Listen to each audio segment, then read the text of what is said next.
In this video, we're going to be looking at some steps you can take to decrease the time it takes you to get up to speed before visiting a new track, or even an old track you may not have quite figured out yet.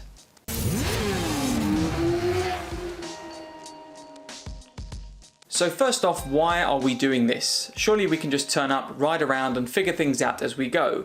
Well, by taking a few steps to get our heads around the track we're visiting, it will not only calm the nerves and the fear of the unknown, but it will also put us in a very good position to get up to speed quickly and have a safe and enjoyable day. Yes, there'll be an initial time outlay, but that outlay beforehand will be saved when you get out on the track and already know what's coming and what to expect, ultimately meaning more miles per miles for the time you've paid for.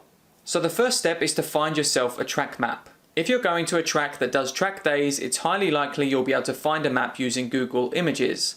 Simply head there, type in the name of the track you're visiting and take your pick. The next step is getting a good sense of where the track goes, as well as the spots you want to be hitting and the lines you want to create. The best option for doing this is to find onboard footage from other riders.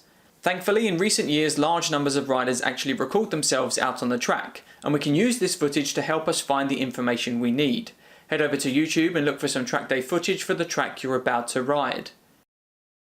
Now at this stage, you don't want to be looking for footage of top level racers. What I would recommend initially is to look for footage of a competent fast group rider, because they'll often show a fairly decent level of track craft and lines, but they won't be too fast to the point where you can't relate to what they're doing relative to you.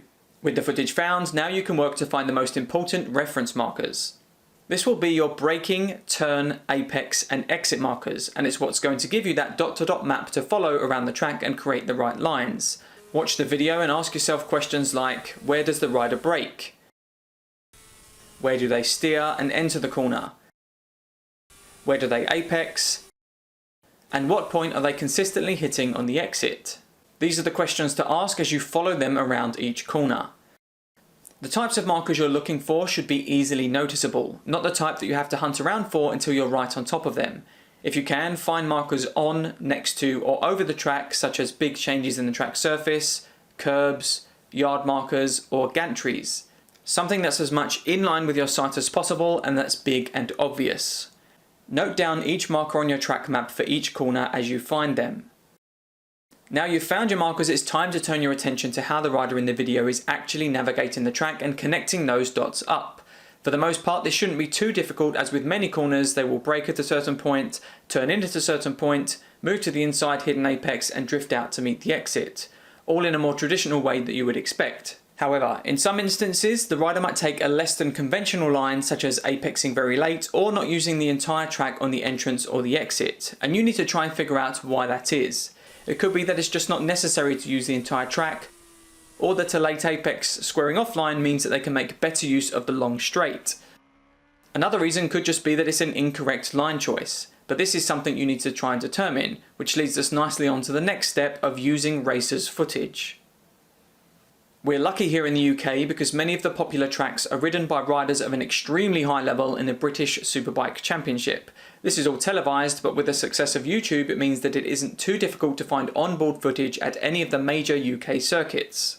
However, we're not looking at this to truly try to emulate what they're doing. Instead, we can use the footage to determine whether or not the rider in the previous footage we were watching has a good grasp of the sort of lines and trackcraft they should be using for a given track. If they're taking an extremely different line to the top level racers, this is more than likely down to a bad choice of line.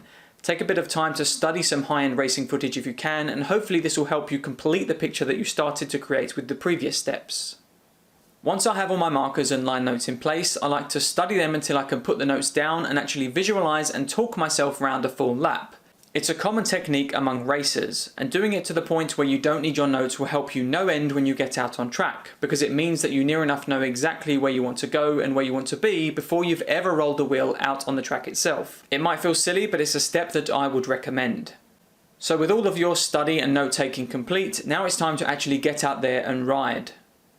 In an ideal world, the markers and other notes you've made would be perfectly placed so when you head out things immediately click. But in reality, with the differences that inevitably come with how one bike and rider combination gets around the track compared to another, we can't expect what we have noted down to be perfect. Take it slow at first and see how the markers fit you for size. Does one feel out of place for your speed and ability, or have you found a better marker for the same spot? Don't be afraid to change it and note it down either on your existing map or a fresh one. Build on your track map throughout the day, noting which markers feel right and which ones you would change. As I said at the start, this approach to a new track experience does take time beforehand, but you'll get that time back on the day because you won't be spending half of it just trying to figure out where the track turns left and where it turns right. For that reason, this is preparation that I would always recommend.